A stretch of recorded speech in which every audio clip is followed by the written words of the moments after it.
Now 5-4 on the season. For News Talk 1480 WHBC Sports and Canton's Morning News, I'm Kenny Rhoda. What's next? Keep listening to find out, because the news never stops. Get the facts. And neither do we. 1480 WHBC and WHBC.com. Canton's Morning News with Pam Cook continues now. Well, as most of you know, for the very first time in 18 years, the Browns will have a playoff game this weekend against the Pittsburgh Steelers in Pittsburgh. And as I thought about all of the things that were happening this week, I decided I wanted to talk to a guy who maybe could give us a little bit of a different perspective, not only from the other side, but also as a player. And this is a guy I listen to all the time. So full disclosure, I have Charlie Batch, former player for the Pittsburgh Steelers, but also now a member of their broadcast team. Good morning, Charlie Batch. How are you? I'm doing well. How are you? I'm doing great. Glad to have you on the air with me this morning. Not a problem. I appreciate you having me on. Happy New Year to you. Happy New Year to you, too. So full disclosure, I am a Pittsburgh native, born and raised in Green Tree, graduated from Keystone Oaks High School. Okay. And I have been in Canton for 32 years on the radio. So I have taken a lot of abuse. Some people have forgiven me for being a Steeler fan, some not so much. But I tend to listen to you and Stan Savran a lot in the postgame show. And he's on with Kenny and JT, our afternoon program this afternoon. But, you know, when I listen to you talk, and I always like the perspective that you give as a player. And I thought, you know, the Browns fans so happy and so excited with everything that was happening over the weekend. They get into the playoffs, and then all of a sudden, you know, here we get this message, COVID strikes, and their coach isn't going to be on the sideline. And sadly, Joel Bitonio is not going to be in the game, and other players too, but him most specifically. So what kind of an impact, as a player, what kind of an impact does it have not having your head coach on the sideline? Yeah, it's going to be tough, especially when he's the play caller. Everybody's, you know, they're literally, you know, as the leader, they're following his direction. So based off all these rules, I'm kind of reading how much he can be involved in those type of things. But it's tough, you know, and kudos to Coach for getting that team where it needs to be. Hopefully he wins Coach of the Year based off everything that he's done this year, and rightfully so. But it's just interesting. You mentioned, you know, what's going on in Cleveland. On the flip side, I look at it and say, wow, I feel bad for Joe Hayden, somebody who spent a lot of time in Cleveland and then all of a sudden has an opportunity to play, not only just in the playoff game, but you're playing against the Browns, and he's not going to be able to participate on the Steelers side. So this time of day and age, it's just tough all around for people that cannot be impacted, cannot be able to play in these games because of the circumstances. Yeah, and that's true. I think about Joe Hayden all the time. And, I mean, does this have – do the Steelers prepare differently when they see that, you know, Kevin Stefanski's not going to be on the sidelines? I mean, do they feel like there's that, you know, win one for the Gipper mentality from the Browns?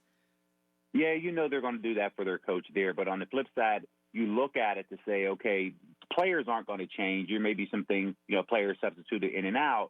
But from a play caller perspective, and I know Alex Van Pelt, he's filling in for that. So the coaches are going to have to now dig up some tape to see, okay, how did Alex call games whenever he was in that position? So it may take, you know, quite a few games for them to follow what's going on. So hopefully, you know, they can catch up. If not, you know, maybe Alex is going to be a little bit more of an aggressive play caller than what Coach Stefanski is. So things could definitely be interesting on Sunday.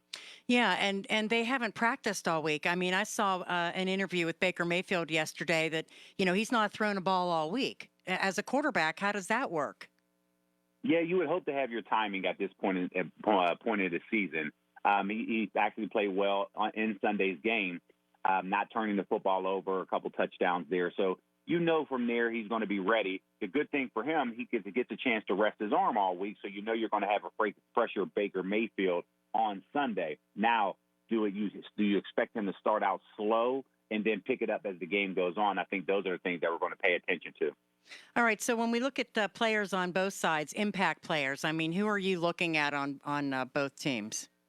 Well, I mean, it starts with Myles Garrett on the defensive side for the Browns because he's so spectacular. And, of course, he was early favorites for the MVP, Defensive Player of the Year, on that side of the ball. And he put together a solid season. And then on the flip side for the Steelers is going to be T.J. Watt. Here he is. You know, he had a chance to rest last week.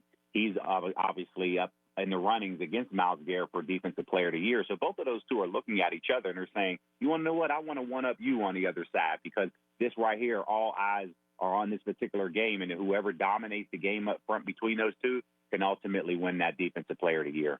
All right, so let's talk about the Steelers' offense too, because we never know which one's going to show up. I mean, Yeah, you're right about that. Yeah, and it's been they had the second half against the Colts, and that was very encouraging. So hopefully, I mean, what are you looking at as far as them being able to continue that?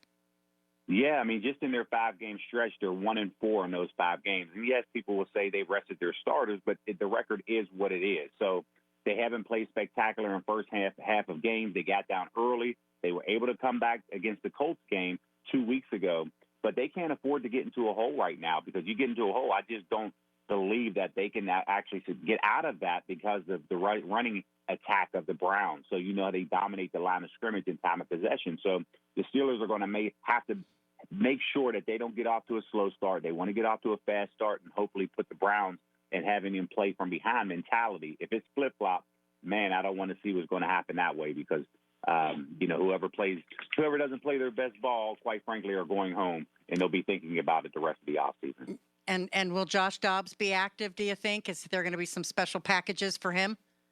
Yeah, there could be. I mean, to be honest with you, I know they're preparing it. They had a package together for him, had some success last week. But I think ultimately it's going to come down to the health of the overall team. If they have some help in the special teams, maybe that linebacker gets a hat versus Dobbs this week. So I think we'll all find that out 2 hours before game time. All right. Well, Charlie, thanks so much for coming on. Tell Stan I said hello, and maybe we'll get a chance to talk again soon. Absolutely. I appreciate it. Thanks for having me on.